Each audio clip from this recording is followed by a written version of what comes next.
السلام عليكم ورحمة الله وبركاته. إن الحمد لله نحمده ونستعينه ونستغفره ونؤمن به ونتوكل عليه ونعوذ بالله من شرور أنفسنا ومن سيئات أعمالنا. من يهده الله فلا مضل له ومن يضلل فلا هادي له، أي فلن تجد له وليا مرشدا. ونشهد أن لا إله إلا الله وحده لا شريك له، والذي لا زد له ولا ند له، لا مثل له ولا مثيل له، لا وزير له ولا كفيل له، لا شبه له ولا شبيه له. وهو الله واحد أحد صمد فرد لم يلد ولم يولد ولم يكن له كفوا أحد. ونشهد أن سيدنا وحبيبنا وحبيب ربنا وتبيبنا وتبيب أرواحنا وبشيرنا ونذيرنا وشفيعنا ومولانا محمدا عبد الله ورسوله، أرسله الله تعالى بالحق بشيرا ونذيرا وداعيا إلى الله بإذنه وسراجا منيرا. أما بعد، فقد قال الله تعالى في كلامه المجيد وفي فرقانه الحميد: أعوذ بالله من الشيطان الرجيم. بسم الله الرحمن الرحيم. ومن الناس من يشتري لهو الحديث ليضل عن سبيل الله بغير علم ويتخذها هزوا، أولئك لهم عذاب مهين. وقال الله تعالى في شان حبيبه مخبرا وآمرا: إن الله وملائكته يصلون على النبي يا أيها الذين آمنوا صلوا عليه وسلموا تسليما. اللهم سيدنا مولانا محمد وعلى آل سيدنا مولانا محمد. اللهم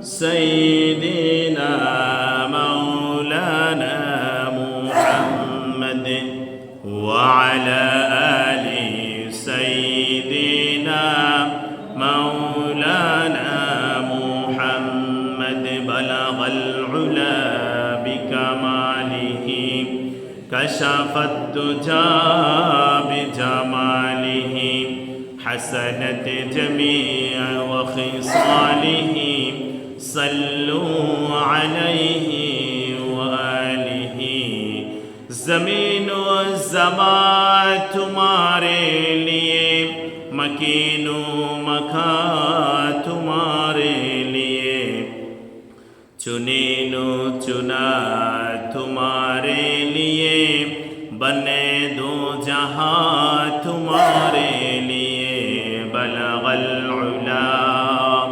बिकमालिही कशफत दुजा बिजमालिही हसनत जमीअ व खिसालिही सल्लू अलैहि व आलिही पढ़ो सुब्हानल्लाह वल्हम्दुलिल्लाह ला इलाहा इल्लल्लाह सुब्हानल्लाह वल्हम्दुलिल्लाह ला इलाहा इल्लल्लाह सुब्हानल्लाह वल्हम्दुलिल्लाह ला इलाहा इल्लल्लाह ला इलाहा इल्लल्लाह ला इलाहा इल्लल्लाह ला इलाहा इल्लल्लाह ला इलाहा इल्लल्लाह ला इलाहा इल्लल्लाह मुहम्मदुर रसूलुल्लाह সকলে বলি সাল্লাল্লাহু আলাইহি ওয়াসাল্লাম। আলহামদুলিল্লাহ সুম্মা আলহামদুলিল্লাহ। ঐতিহ্যবাহী বাংলাদেশের চট্টগ্রামের লোহাগাড়া উপজেলার উকিলারপাড়া গ্রামে উকিলারপাড়া জামে মসজিদ আজকের এই পবিত্র 14 জমাদিউল আউয়াল দ্বিতীয় জুমা 1444 হিজরি 9 ডিসেম্বর 2022 ইংরেজি 24 অগ্রহায়ণ 1429 বাংলা। আজকের এই গুরুত্বপূর্ণ দিবসে যে মহান রব্বুল ইজ্জত আহকামুল হাকিমিন পরওয়ারদিগার আলম রাজাদিরাজ সম্রাটের সম্রাট মহান রব আমাদেরকে সুস্থ রেখে সুন্দর রেখে তার নৈকট্য হাসিলের জন্যে জুমার আজান হওয়ার সাথে সাথে মসজিদে আসার সুযোগ করে দিয়েছেন। সেই মহামনিবের দরবারে কৃতজ্ঞতার সুরে সকলে বলি আলহামদুলিল্লাহ। আলহামদুলিল্লাহর আওয়াজ অনেক বেশি ছোট হয়ে গিয়েছে, একটু বুক ভরা কৃতজ্ঞতা নিয়ে আরেকটু সমস্যারে বলি আলহামদুলিল্লাহ। যারা আজান হওয়ার সাথে সাথে মসজিদে আসতে পারে নাই এবং যারা এসছেন তাদের মধ্যে মর্যাদার দিক দিয়ে পার্থক্য আছে না নাই? আছে। সুতরাং আল্লাহ রব্বুল আলামিন আপনাদেরকে ভালোবেসেছে, আপনাদেরকে কল্যাণের পথে রেখেছে, আপনাদেরকে জান্নাতের পথে অগ্রসর হওয়ার জন্য সুযোগ দিয়েছেন। এই জন্য তিনি আমাদেরকে ভালোবেসে দয়া করে মেহেরবানি করে আগে আগে মসজিদে আসার সুযোগ করে দিয়েছেন। সুবহানাল্লাহ। যারা এখনো আসতে পারে নাই তাদেরকে রাব্বুল আলামিন যথা সময়ে মসজিদে চলে আসার সুযোগ করে দিক, সকলে বলি আমিন। দরুদ প্রেরণ করছি বিশ্ব মানবতার মুক্তির দিশারি সৈয়দুল কৌনাইন সুলতান দারাইন রহমাতুল লিল আলামিন রাসূল আরবি বিশ্ব নবী, যার দেখানো পথে আমরা এখনো পর্যন্ত চলার চেষ্টা করছি। আমৃত্যু পর্যন্ত এই পথে থাকার জন্য রাব্বুল আলামিনের দরবারে তৌফিক কামনা করছি। বিশ্বনবী হযরতে মুহাম্মদুর রাসূলুল্লাহ সাল্লাল্লাহু আলাইহি ওয়াসাল্লাম আত্মার মাগফিরাত কামনা করছি। সাইয়্যিদিনা আদম আলাইহিস সালাতু ওয়াস সালাম থেকে শুরু করে ঈসা রুহুল্লাহ পর্যন্ত পরবর্তীতে যত সাহেবিন তাবেঈন তবে তাবেঈন আইম্মায়ে মুজতাহিদিন খুলাফায়ে রাশিদিন যত হাফেজ কারি মুহাদ্দিস মুফাসসির পৃথিবী থেকে বিদায় নিয়েছেন, খাস করে উকিলার পাড়ার চতুর্পার্শ্বের যত মুরব্বীগণ আমাদের কাছ থেকে বিদায় নিয়েছেন, তাদের জন্য জান্নাতের আলা মকাম কামনা করছি, সকলে বলি আমিন। প্রিয় উপস্থিত মুসল্লি সাহেবান, জুমার নামাজ, জুমা পূর্ব আলোচনা, এই জুমা পূর্ব আলোচনায় অংশগ্রহণ করতে পারা এটা অনেক বেশি সৌভাগ্যের ব্যাপার। যেহেতু রাব্বুল আলামিন আমাদেরকে 1400 বছর পূর্বে বিশ্বনবী সাল্লাল্লাহু আলাইহি ওয়াসাল্লামের কাছে যখন কোরআনে কারীম নাজিল করছেন, তখন সূরাতুল জুমআর মধ্যে তিনি বলেছেন, ইয়া আইয়ুহাল্লাযীনা আমানু ইযা নুদিয়া লিস-সালাতি মিন ইয়াউমিল জুমআ। যে বিষয়গুলো আমাদের সমাজের মধ্যে অনেক মানুষেরা জানলেও তেমন বেশি মানতে অভ্যস্ত নয়। এমনকি ইসলামের ছোটোখাটো প্রত্যেকটা বিষয় দেখা যাবে, আপনি সমাজের লোকজনের কাছে যখন জিজ্ঞেস করেন, তখন সে শুরু থেকে শেষ পর্যন্ত গুছিয়ে আপনার কাছে ইসলামের মহানুভবর্তিতা, ইসলামের মর্যাদা, তাৎপর্য, শিক্ষাগুলো সুন্দরভাবে গুছিয়ে আপনার সামনে উপস্থাপন করার যোগ্যতা তার আছে। কিন্তু এটা হচ্ছে ইলম, জ্ঞান তার কাছে অর্জন আছে। কিন্তু ওই একই শ্রেণীর মানুষ যখন তাকে দেখা যাবে কনকনে শীতের মধ্যে ফজরের আজান হয়েছে, কিন্তু সে মানুষ ফজরের নামাজ সম্পর্কে মর্যাদা জানে, কিন্তু তাকে ফজরের নামাজের জামাতে খুঁজে পাওয়া যায় না। সে ইসলাম সম্পর্কে জানে, মিথ্যা কথা বললে মহাপাপ, কবিরা গুনাহ হচ্ছে, সেটা অনেক সুন্দরভাবে উপস্থাপন করে জাতির সামনে বলতে পারবে। কিন্তু দেখা যাবে দিনের শতভাগ কথা যখন বলে 60% 50% তার কথার মধ্যেও মিথ্যা কথা পাওয়া যায়। এরকম মানুষ আছে না নাই? এরকম জানার দিক দিয়ে আমাদের সমাজের মানুষেরা পিছিয়ে নাই, কিন্তু সবচাইতে গুরুত্বপূর্ণ বিষয় মানার দিক দিয়ে আমাদের সমাজের মানুষেরা অনেক বেশি পিছিয়ে রয়েছে। সুতরাং জানা এবং মানা এটার মধ্যে অনেক ডিফারেন্ট আছে, অনেক পার্থক্য আছে। জান্নাত থেকে বিতাড়িত করে শয়তানকে আল্লাহ রাব্বুল আলামিন সারা জীবনের জন্য লানত প্রাপ্ত করে বের করে দিয়েছিলেন। কিন্তু আমরা জানি সেই শয়তান ছিল মালাইকুল মুআল্লিম, ফেরেশতাদের শিক্ষক।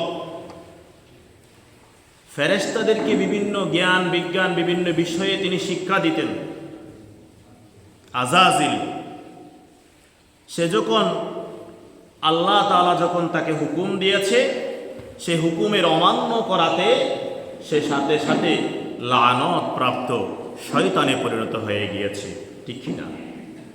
সুতরাং আমাদের সমাজের মধ্যে যারা জানে, এরকম জাননেওয়ালা শ্রেণীর মানুষেরা কিন্তু মানে না, তারাও এই শয়তানের কাতারে, লানতপ্রাপ্তদের কাতারে অন্তর্ভুক্ত হয়ে যায়। রাব্বুল আলামিন আমাদেরকে সেই লানতপ্রাপ্ত কাতার থেকে হেফাজত করুক, সকলে বলেন আমিন। সুতরাং আমরা এই জুমা পূর্ব আলোচনার মধ্যে কোরআনের ছোট্ট আয়াতাংশ থেকে বিশ্বনবী সাল্লাল্লাহু আলাইহি ওয়াসাল্লামের হাদিসে কারিমা থেকে আপনাদের সামনে দুই একটি কথা প্রায় সময় তুলে ধরতে চাই, যে কথাগুলো মানলে পরে আমাদের জীবনে সফলতা আছে। আর সে কথাগুলো যদি আমরা জানি কিন্তু মানি না, তাহলে আমাদের জীবনে কখনো সফলতা আশা করা যায় না। এই জন্য রাব্বুল আলামিন কোরআনুল কারীমের মধ্যে বলেন, কোন একটা কিছু বাদ পড়ে নাই।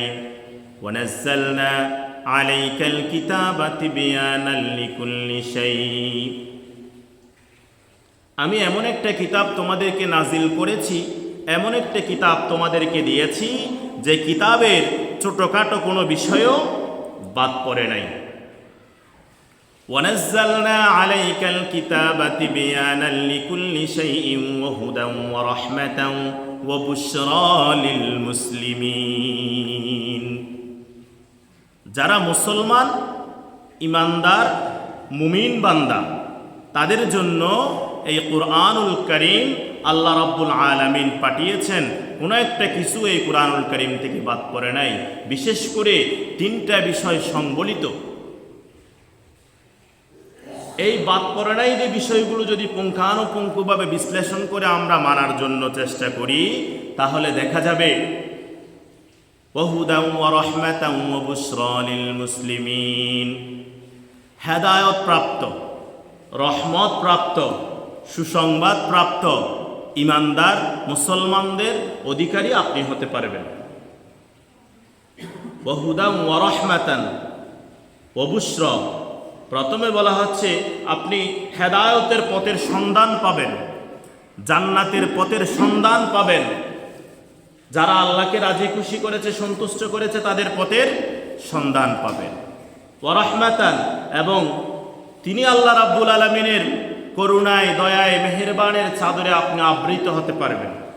ওয়া বুশরা লিল মুসলিমিন, আপনি একজন মুসলমান হিসেবে পরকালীন সুসংবাদের, পুরস্কারের, মহা অপেক্ষার জান্নাতের সুসংবাদ আপনি প্রাপ্ত হবেন।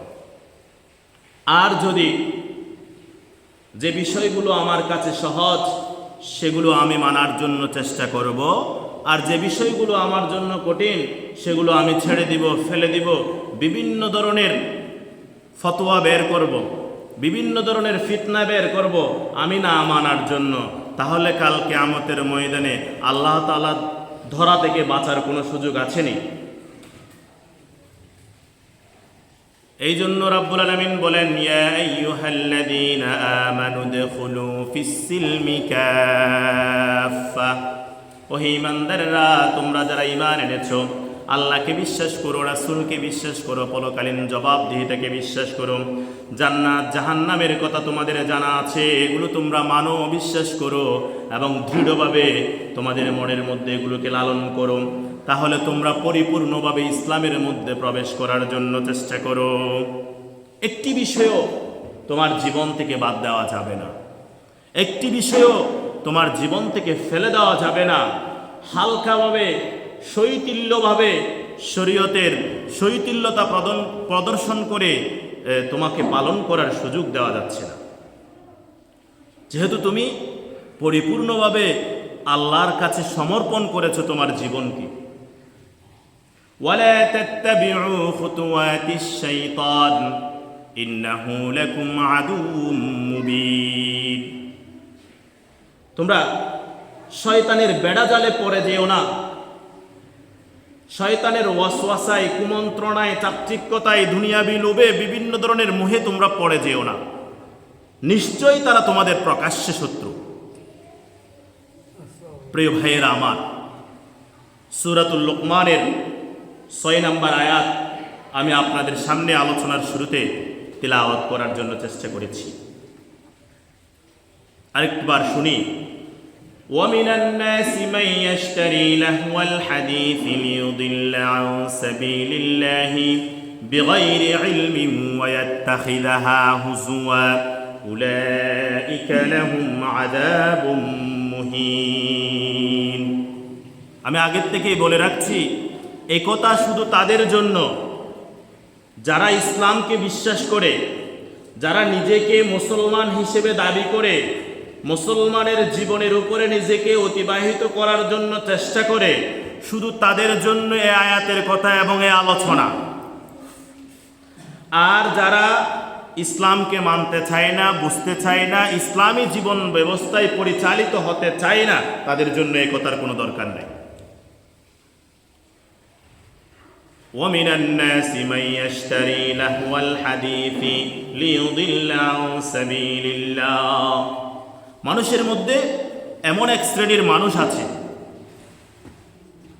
ওমিনান নাস, মানুষদের মধ্যে হতে এমন এক শ্রেণীর মানুষ আছে, লাহওয়াল হাদিস, যারা ভ্রান্ত অনেক কথা, অনেক কৌতুকাবহ মিথ্যা কথা আপনার কাছে গল্প কথা তুলে ধরবে, বিভিন্ন ধরনের খেলাধুলায় আসক্ত করবে, বিভিন্ন ধরনের কৌতুকাবহ অনুষ্ঠানাদি আপনার কাছে তুলে ধরবে, যেগুলার মূল্যায়ন আপনার বাস্তব জীবনে কোনো দরকার নাই। এগুলার মাধ্যমে লিউদিল্লা আন সাবিলিল্লাহ, আল্লাহর পথ থেকে আপনাকে বিচ্যুত করার জন্য, সরিয়ে ফেলার জন্য চেষ্টা করবে। ومن الناس من يشتري لهو الحديث ليضل عن سبيل الله بغير علم ويتخذها هزوا তারা কোনো জ্ঞান ছাড়াই বিগৈরি ইলম, কোনো ধরনের জ্ঞান ছাড়াই তারা আপনাকে বিভিন্ন ধরনের ঠাট্টা বিদ্রূপ খেলাধুলায় মত্ত রেখে আপনাকে ইসলাম থেকে বিচ্যুত করার জন্য চেষ্টা করবে। আমরা এখানে জ্ঞান বলতে বুঝি আপনার কাছে বাংলা, ইংরেজি, আরবি, দুনিয়াবি অনেক জ্ঞান আছে, বায়োলজি, কেমিস্ট্রি, আপনি সায়েন্স পড়েন, অনেকগুলো জ্ঞান আপনার কাছে আছে। তবে সেগুলোর পাশাপাশি মৌলিক জ্ঞান হচ্ছে একজন মুসলমানের জন্য কোরআনের জ্ঞান এবং হাদিসের জ্ঞান। কোরআন, হাদিস, ইজমা, কিয়াস যে মানুষ অন্তরে ধারণ করতে পারবে এবং সেগুলোর উপর ভিত্তি করে নিজের জীবন পরিচালনাকে বিবেচনা করতে পারবে, ওই মানুষ হচ্ছে আসল জ্ঞানী মানুষ। সুতরাং এই কোরআন হাদিসের জ্ঞান ছাড়াই আপনাকে বিভিন্ন ধরনের কৌতুকাবহ খেলাধুলা দিয়ে, বিভিন্ন ধরনের শয়তানি ওয়াসওয়াসায় আপনাকে মুক্ত রেখে, চাকচিক্যতায় রেখে আল্লাহর পথ থেকে বিচ্যুত রাখার জন্য এক শ্রেণীর মানুষ সব সময় চেষ্টা করবে। আয়াতের শেষাংশে বলছে, উলাইকা লাহুম আযাবুম মুহিন, এই শ্রেণীর মানুষের জন্য অবশ্যই অবশ্যই কষ্টদায়ক শাস্তি রয়েছে। প্রিয় ভাইয়েরা আমার, আমাদের বাংলাদেশের অনেক যুবক ভাইয়েরা এ বিষয়টুকু খেয়াল করে না যে কনকনে শীতের মধ্যে আমার প্রতিবেশী কনকনে শীতের মধ্যে কাঁপতেছে, তার কাছে কোনো উষ্ণ কাপড় নাই, উল্লেখযোগ্য খাবার দাবার নাই, কিন্তু সে যাদের মনে আল্লাহ আল্লাহ রসুলের কথা লালন করে না, জান্নাত জাহান্নামের কথা জানা নাই, নাস্তিক্যবাদী পোষণ করে ইহুদি, খ্রিস্টান, তনসংজ্ঞা, মারমা, অন্যান্য জাতি বিদ্বেষীরা যাদের অন্তরের মধ্যে লালন করে, তাদের ভালোবাসায় মুক্ত হয়ে আজকে ভিনদেশীদের পতাকা আমাদের দেশে উড়ায়, ঠিক কিনা? কথাগুলো তাদের কাছে অনেক খারাপ লাগবে যে হুজুর বারবার এই বিষয়গুলো কেন টেনে আনেন? এটা তো বিনোদন। বিনোদনের মধ্যে কিছু আছে সুস্থ বিনোদন, কিছু আছে অসুস্থ বিনোদন, হারাম বিনোদন। যে বিনোদন আপনি নিজেকে, যদি আমি কথার শুরুতে বলেছি, নিজেকে যদি মুসলমান দাবি না করেন, আপনার জন্য এই বিনোদন আমার কোনো কথা নেই। আপনি যদি নিজেকে মুসলমান দাবি করেন, নিজেকে ইমানদার দাবি করেন, পরকালে জান্নাতের আশা করেন, আল্লাহ আল্লাহ রসুলের সন্তুষ্টির আশা করেন, তাহলে কখনো আপনার জন্য এই অসুস্থ বিনোদন আপনার ভিতরে লালন করতে পারেন না।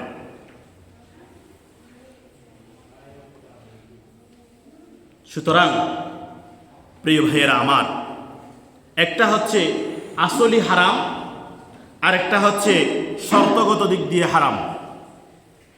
যেমন শুকর জীবিত থাকা অবস্থায় হারাম, জব করলেও হারাম, মারা গেলেও হারাম, শুকরের গোশত হারাম। আর যদি একটা গরু যদি জবে করে আল্লাহর নামে, বিসমিল্লাহি আল্লাহু আকবার, তখন সেই গোশত আপনার জন্য হালাল। আর যদি একটা গরু সে জীবিত থাকা অবস্থায় আপনার জন্য হালাল, মরে গিয়েছে এমত অবস্থায় শর্তগত দিক দিয়ে আপনার জন্য হারাম। মরা গরুর গোশত কি হালাল না হারাম? কথা বলেন। হারাম, শর্তগত দিক দিয়ে হারাম। আসুন, বিনোদন ইসলামে জায়েজ, খেলাধুলা ইসলামে জায়েজ, কিন্তু সেই বিনোদনের ভিতরে, সেই খেলাধুলার ভিতরে যদি অনইসলামিক কার্যকলাপ চলে আসে, সেই বিনোদনের ভিতরে যদি জীবনের ঝুঁকি চলে আসে, হারাম উপার্জন চলে আসে, জয় পরাজয়ের পরে শত্রুতা চলে আসে, এবং সতর আবৃত না থাকা অবস্থায়, যৌন সুরসুরিদায়ক অবস্থায় সেই বিনোদন হয়, এবং শরীয়তের মহৎ লক্ষ্যকে ছেড়ে দিয়ে নিজস্ব দুনিয়াবি বাস্তবায়ন করার জন্য, শয়তানি কাজগুলো বাস্তবায়ন করার জন্য চেষ্টা থাকে এবং ধর্ম পালনে উদাসীনতা পাওয়া যায়, তাহলে অবশ্যই অবশ্যই আমার জন্য, আপনার জন্য, যারা ইসলামকে লালন করে, যারা মুসলমান পরিবারের ছেলে হিসেবে পরিচয় দেয়, নিজেকে মুসলমান দাবি করে, মুমিন দাবি করে, তার জন্য, আমার জন্য, মুসলমানদের জন্য এই ধরনের হারাম ঢুকে যাওয়া বিনোদনগুলো আমার জন্য, আপনার জন্য, সকল মুসলমানদের জন্য হারাম। প্রিয় ভাইয়েরা আমার, বলছিলাম শারীরিক ব্যায়ামের জন্য, সুস্থতার জন্যে বিনোদনের প্রয়োজন আছে। যেমন মুসলিম শরীফের 6975 নম্বর হাদিসে এসছেন, আল মুমিনু মিনাল কওয়িয়্যি খায়রুন ওয়া আহাব্বু ইলাল্লাহ মিনাল মুমিনিদ দাঈফ, যে দুর্বল মুমিনের চেয়ে শক্তিশালী মুমিন আল্লাহর কাছে প্রিয়। এই ক্ষেত্রে 3টি শর্ত থাকলেই আপনার বিনোদন, আপনার খেলাধুলা আপনার জন্য জায়েজ হয়ে দাঁড়াবে। 1 নাম্বার, শারীরিক উপকার থাকতে হবে, শারীরিক উপকার থাকতে হবে। 2 নাম্বার, শরীয়ত লঙ্ঘন করা যাবে না।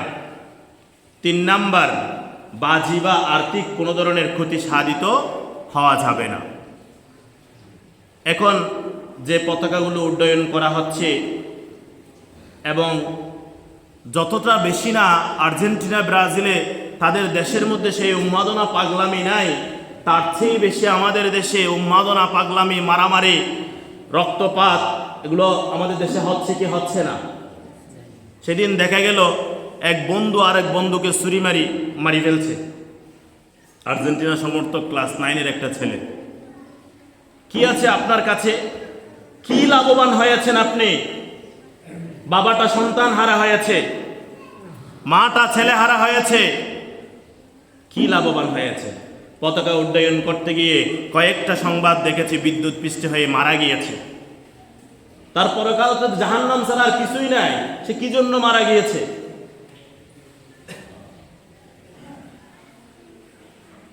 নদীতে নৌকা চলে, কিন্তু নৌকার ভিতরে যখন পানি ঢুকে যায় তখন সেই নৌকা পানি ঢুকার কারণে ডুবে মরে যায়। একথা মনে রাখতে হবে। পৃথিবীতে আপনি আসছেন, কিন্তু আপনি কোন জাতি হিসেবে পৃথিবীতে আসছেন সেটা আপনাকে মাথায় রাখতে হবে। দুনিয়ার মধ্যে অনেক জাতি গোষ্ঠী জীবন পরিচালনা করছে, কিন্তু আপনি আপনার জায়গায় একদম পুত পবিত্র সর্বোচ্চ সম্মানের জাতি মুসলমান। সেই জাতি হিসেবে আপনি পশ্চিমা কালচারকে আপনার জীবনের মধ্যে প্রশ্রয় দিতে পারেন না।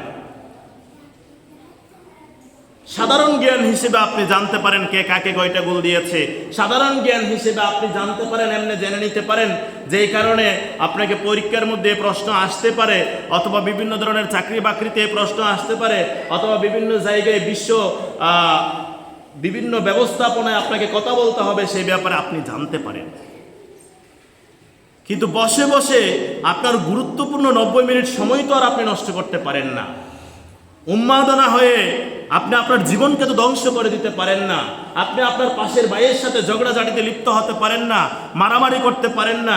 সেদিন দেখলাম ঢাকা বিশ্ববিদ্যালয়ের একটা ময়দানের মধ্যে বিশাল পর্দা লাগিয়ে লক্ষ লক্ষ যুবক সেখানে সমবেত হয়েছে এই খেলা দেখার জন্য, আর্জেন্টিনা ব্রাজিলের। নাউজুবিল্লাহ বড় করে বলবেন না? যাদের মনের ভিতরে অবশ্যই তাদের ভালোবাসা আছে, তাদের নাউজুবিল্লাহ বলাটাও কষ্ট হবে। আমি বলছি আপনি জানবেন ইতিহাস, আমি বলছি আপনার জ্ঞান অর্জন হবে, কিন্তু এই সময়ের জবাব তো আপনাকে দিতেই হবে। ওয়াল আসর, সময়ের শপথ, ইন্নাল ইনসানা লাফি খুসর, নিশ্চয় প্রতিটা মানুষ ক্ষতির মধ্যে রয়েছে। ইল্লাল্লাযীনা আমানু, যারা ঈমান এনেছে, ওয়া আমিলুস সালিহাত, সৎ কাজ করেছে, ওয়া তাওয়াসাউ বিল হক, সত্যের উপদেশ দিয়েছে, ওয়া তাওয়াসাউ বিস সবর, ধৈর্যের উপদেশ দিয়েছে, একমাত্র তারা ছাড়াই। আপনি যে স্বপ্নের মধ্যে আছেন, ক্ষতির মধ্যে আছেন, খারাপের মধ্যে আছেন, সেটা আপনি জানেন কিনা? আপনি সেটা আগে বিশ্বাস করুন, তারপরে সেখান থেকে পরিত্রাণ পাওয়ার জন্য ভালো কাজ করুন, এবং সেই ভালো কাজের কথা আরেকজনকে সত্যের কথা উপদেশ তুলে ধরেন। এবং সেই উপদেশ দিতে গিয়ে যদি আপনার উপর লাঞ্ছনা, বঞ্চনা, অপমান আসে, তখন আপনাকে সহ্য করতে হবে মৃত্যু পর্যন্ত। মৃত্যুর পরে আল্লাহ তাআলা আপনার জন্য অপেক্ষা করছে জান্নাতে, আপনাকে সুসংবাদ দেওয়ার জন্য, আপনাকে স্বাগতম জানানোর জন্য। প্রিয় ভাইয়েরা আমার, আমরা জানি প্রত্যেকটা বিষয় মাত্রা অতিরিক্ত খারাপ।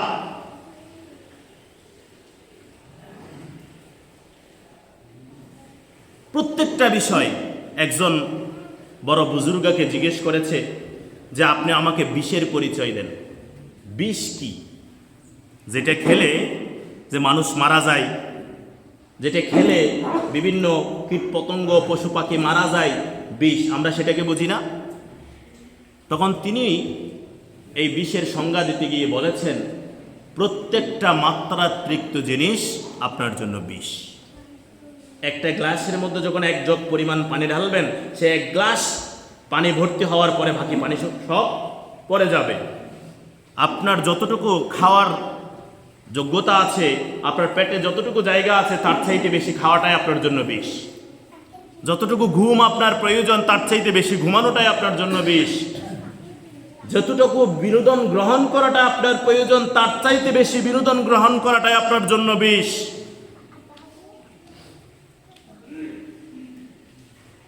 প্রিয় ভাইয়েরা আমার, আখেরাতের জন্য ততটুকু চেষ্টা করুন যতটুকু সময় আপনাকে আখেরাতে থাকতে হবে, আর দুনিয়ার জন্য ততটুকু চেষ্টা করুন যতটুকু সময় দুনিয়াতে থেকেই আপনি চলে যাবেন।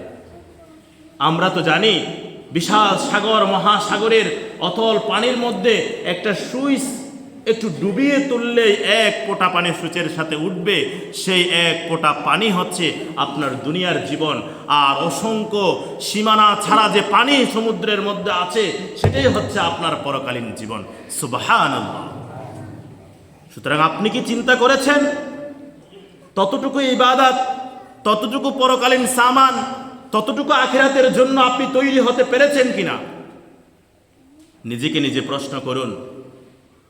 ডায়েরি নিয়ে, খাতা কলম নিয়ে আজকে রাতে বাসায় গিয়ে বসে যান। আপনার 20 বছর, 30 বছর, 60 বছর, 50 বছর হায়াত কোন কাজে কাটিয়েছেন? যোগ বিয়োগ করে আপনার বিচারে, আপনার ফলাফলে আপনি কি জান্নাত পাবেন না জাহান্নাম পাবেন? কত টাকা ঘুষ খেয়েছেন, সুদ খেয়েছেন, হারাম বক্ষণ করেছেন, মানুষের সম্পদ নষ্ট করেছেন, হক নষ্ট করেছেন, নামাজ ছেড়ে দিয়েছেন, রোজা ছেড়ে দিয়েছেন, মিথ্যা কথা বলেছেন, বেহায়াপনা, অশ্লীলতায় মুক্ত হয়েছেন। কিন্তু সেই বিচারের মধ্যে আপনি কতটুকু ইবাদত করে, কতটুকু মুমিনের কাজ করতে পেরেছেন, মুসলমানের কাজ করতে পেরেছেন, আল্লাহর কাজ করতে পেরেছেন? যোগ বিয়োগ করে মিলান, আপনি কি জান্নাত পাবেন না জাহান্নাম পাবেন? আপনি নিজে আজকে বিচারক হয়ে যান কাল কিয়ামতের ময়দানে আপনাকে কিতাব ধরিয়ে দেওয়ার আগে। কেন আজকে আপনি সে ব্যাপারে ওয়াকিফ হাল নয়? প্রিয় ভাইয়েরা আমার, আসুন তাহলে আমরা ভাইয়ে ভাইয়ে ভেদাভেদ ভুলে যাই। আমরা আমাদের প্রতিবেশীদের সাথে হিংসা, বিদ্বেষ, ঝগড়াঝাঁটি এগুলো ভুলে যাই। দিন শেষে দেখা যাবে বিশ্বকাপের খেলা যখন চলে গিয়েছে, আপনি যার সাথে ঝগড়া করেছেন, আপনার অসুস্থতায় সেই এগিয়ে এসেছে, আপনার মৃত্যুকালীন সময়ে আপনার লাশের খাটিয়াটা সেই কাঁধে নিয়েছে, সেটা আপনি দেখতে পাবেন। সুতরাং এই ধরনের উন্মাদনা হয়ে, পাগলামি করে, ভাইয়ের সাথে ভাই মারামারি করে, ঝগড়াঝাঁটি করে, বিনদেশীদের যাদের কাছে, যাদের অন্তরের মধ্যে আল্লাহর ভালোবাসা নাই, রাসূলের ভালোবাসা নাই, ইসলামের বিদ্বেষ আছে, ষড়যন্ত্র আছে, ইসলামের দুশমন যারা, তাদের ভালোবাসা কখনো আপনার মনের ভিতরে আপনি লালন করতে পারেন না। প্রিয় ভাইয়েরা আমার কাছে ছোট্ট একটি খাম চিঠি আসছে। যেহেতু এটা অনেক লম্বা একটি চিঠি, ঠিক যেভাবে আসছে আমি সেভাবে আপনাদের সামনে তুলে ধরব। ইসলামী ব্যাংক বাংলাদেশ লিমিটেড, লোহাগাড়া শাখা আপনাদের কাছে একটি আবেদনপত্র পাঠিয়েছে, একটি চিঠি পাঠিয়েছে। সেই চিঠিটি যেভাবে এসছে আমি আপনাদের সামনে তুলে ধরছি। সম্মানিত উপস্থিতি, আসসালামু আলাইকুম ওয়া রাহমাতুল্লাহ। আপনারা অবশ্যই অবগত আছেন ইসলামী ব্যাংকিং সম্পর্কে এদেশে যখন কোনো ধারণা ছিল না, তখন একদল খোদাভীরু, সৎ, নির্লোভ ও নির্ভীক, ইসলামী আদর্শে অনুপ্রেরিত স্বপ্নবাজ লোকদের প্রচেষ্টায় ইসলামী ব্যাংক বাংলাদেশ লিমিটেড গড়ে ওঠে। এ ব্যাংক দেশের সীমানা পেরিয়ে আন্তর্জাতিক পরিমণ্ডলে মেগা ব্যাংকের স্বীকৃতি অর্জন করেছে। এ অর্জন সমগ্র দেশের, এ অর্জন ইসলামের। ষড়যন্ত্র ইসলামী ব্যাংক নিয়ে নয়, টার্গেট হচ্ছে ইসলাম। সংখ্যাগরিষ্ঠ মুসলিম দেশ হওয়া সত্ত্বেও এদেশে ইসলামী ব্যাংকের পথ চলা সহজ ছিল না। নাস্তিক্যবাদী, কপটকারী বা মুসলিম নামদারীদের অপপ্রচার, উদ্যত্ত সন্ত্রাসের খড়গ সর্বদা সক্রিয় ছিল ইসলামী ব্যাংক নিয়ে। কিন্তু মহান আল্লাহর রহমতে গ্রাহক শুভানুদ্দয়ীদের আস্থা ও ভালোবাসা, পরিচালনা কর্মকর্তা কর্মচারীদের আন্তরিক সেবা ব্যাংকটিকে আজকের অবস্থানে পৌঁছাতে সক্ষম হয়েছে। কিন্তু ইসলাম ও ইসলামী ব্যাংক নিয়ে ষড়যন্ত্রকারীরা আজও থেমে নেই। সাম্প্রতিক সময়ে বিভিন্ন বিভ্রান্তিকর মিথ্যা ও ভুয়া সংবাদ উদ্দেশ্য প্রণীত, উস্কানিমূলক এবং সেই ষড়যন্ত্রের অংশ। মূলত তাদের টার্গেট ইসলামী ব্যাংক নয়, টার্গেট ইসলাম ও ইসলামী জীবন ব্যবস্থা। এই যাবৎ কোনো ব্যাংকেই বন্ধ হয়নি এবং হবেও না। ব্যাংক ও রাষ্ট্র ওতপ্রোতভাবে জড়িত। বাংলাদেশে আজ পর্যন্ত কোনো ব্যাংক বন্ধ হওয়ার নজির নাই। এক্ষেত্রে আমরা জানি যে ইসলামী ব্যাংক হচ্ছে দেশের 61টি ব্যাংকের মধ্যে 1 নাম্বার ব্যাংক। তাই শুধু দেশের শীর্ষস্থানীয় ব্যাংক ইসলামী ব্যাংক নয়, সর্বনিম্ন স্তরের কোনো ব্যাংকও কখনো বন্ধ হবে না। সুতরাং দেশের কোনো ব্যাংক নিশ্চিত বন্ধ হবেই না এবং গ্রাহকদের কোনো প্রকার ক্ষতি ভয়ের কারণ নেই। আমানত ও বিনিয়োগ দুটি ভিন্ন বিষয়। আপনারা জানেন যে আমানত বা সঞ্চয় গ্রহণ ও বিনিয়োগ বা ঋণ প্রদান দুটি ভিন্ন বিষয়। সাধারণ গ্রাহকদের কাছ থেকে আমানত সংগ্রহ করে ব্যাংক তা ব্যবসায়ীদের মাঝে বিনিয়োগ প্রদান করে থাকে। তাই কোনো কারণে ব্যাংক ক্ষতির সম্মুখীন হলেও গ্রাহক ক্ষতিগ্রস্ত হবে না। এ ব্যাপারে ক্ষেত্র বাংলাদেশ ব্যাংক বাণিজ্যিক ব্যাংক সমূহের অভিভাবক ও শেষ আশ্রয়স্থল, যার ব্যাপারে বাংলাদেশ ব্যাংক সুস্পষ্ট নির্দেশনা রয়েছে। তাই কোনো কারণে গ্রাহকরা কোনো প্রকার ক্ষতির শিকার হবেন না এবং পূর্ণ নিরাপত্তা পাবে। তাই গ্রাহকদের সঞ্চয় নিয়ে কোনো প্রকার শঙ্কার কারণ নেই। ইসলামী ব্যাংকের অবস্থান দেশের শীর্ষ এ প্লাস পাওয়া এবং বাংলাদেশ ব্যাংক থেকে স্থানীয় সনদপ্রাপ্ত বিশ্বের 1000 ব্যাংকের তালিকায় স্থান পাওয়া এবং বাংলাদেশের একমাত্র ব্যাংক ইসলামী ব্যাংক বাংলাদেশ লিমিটেড। দেশের সমগ্র লেনদেনের 30% একাই ইসলামী ব্যাংক নিয়ন্ত্রণ করে থাকে।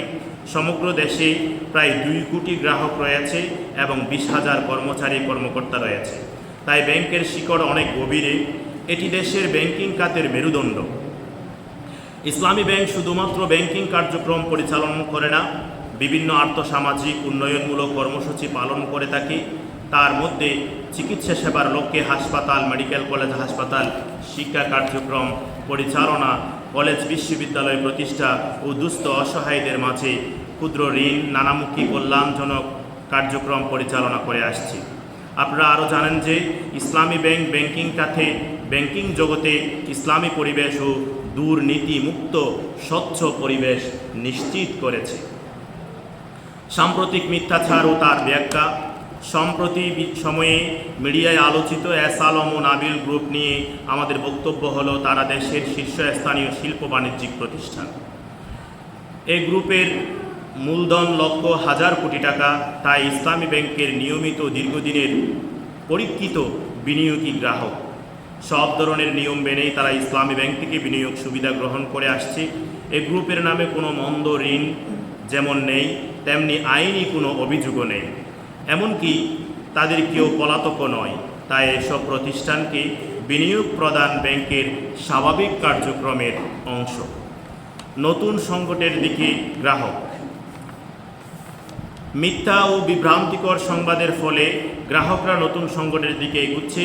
কিছু সংখ্যক গ্রাহক একসাথে ক্যাশ টাকা উত্তোলনের কারণে ব্যাংকের হল্ট লিমিট সীমাবদ্ধতায় গ্রাহক ভোগান্তিতে পড়ছে। বিশেষ করে নিয়মিত গ্রাহকরা বেশি ভোগান্তির শিকার হচ্ছে। বেশি ক্যাশ উত্তোলন করে নিজেদের বাসা বাড়িতে রাখার ফলে চুরি ডাকাতির আশঙ্কার পাশাপাশি আত্মীয় স্বজনদের মাঝে ধার দেনার প্রবণতা দেখা দিবে।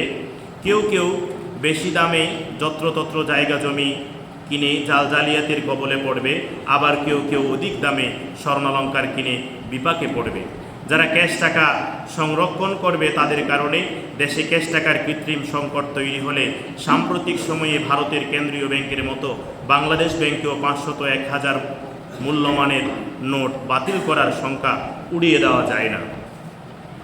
সুতরাং জাতির শ্রেষ্ঠ সম্মান আলেম উলামাদের মাধ্যমে দেশের সচেতন মুসলিম উম্মাকে জানাতে চাই, গুজব সবসময় ভিত্তিহীন, আর ইসলাম এটা কখনো সমর্থন করে না।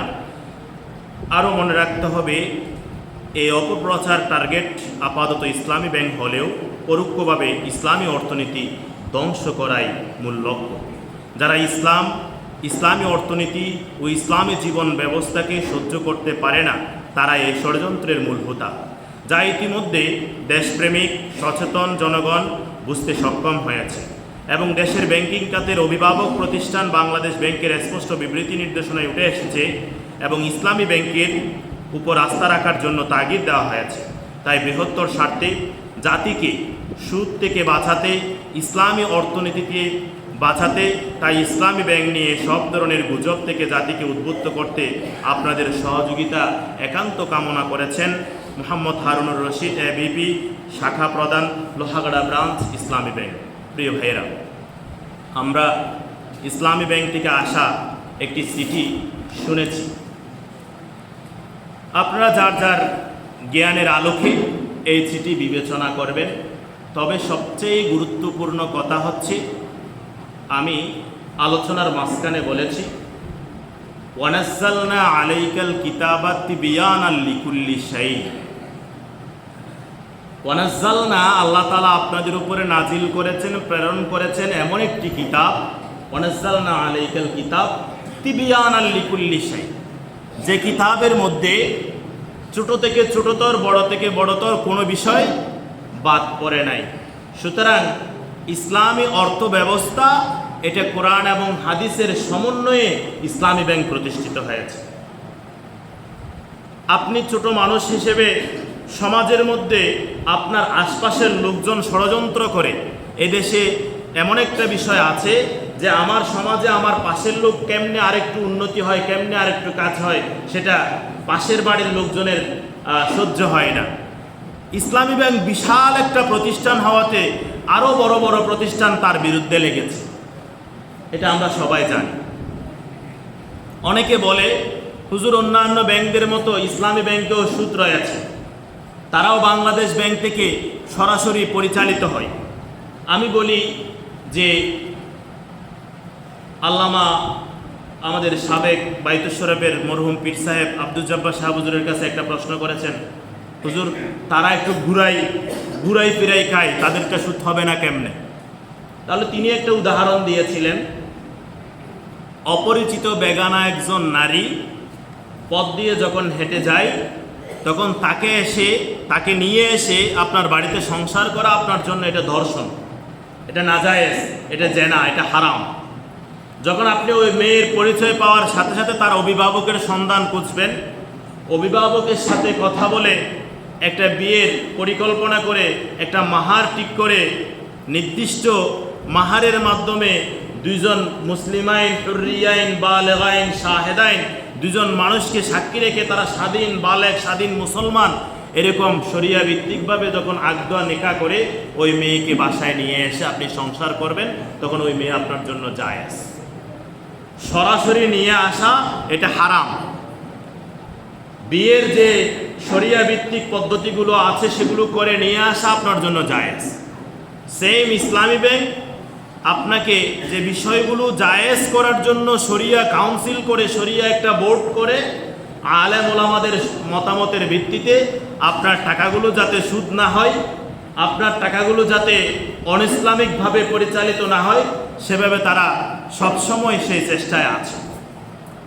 শত শত ব্যাংক বাংলাদেশে আছে, বিশ্বের মধ্যে হাজার হাজার ব্যাংক আছে, সেগুলোর মধ্যে যেগুলো ইসলামী শরিয়া ভিত্তিক চলে সেগুলোর মধ্যে আপনারা যথাযথভাবে টাকা সংরক্ষণ করতে পারবেন, হেফাজত করতে পারবেন। আমরা জানি বিশ্ববিদ্যালয়ের মধ্যে একটা ব্যাংক এবং বিমা নির্দিষ্ট একটা সাবজেক্ট রয়েছে।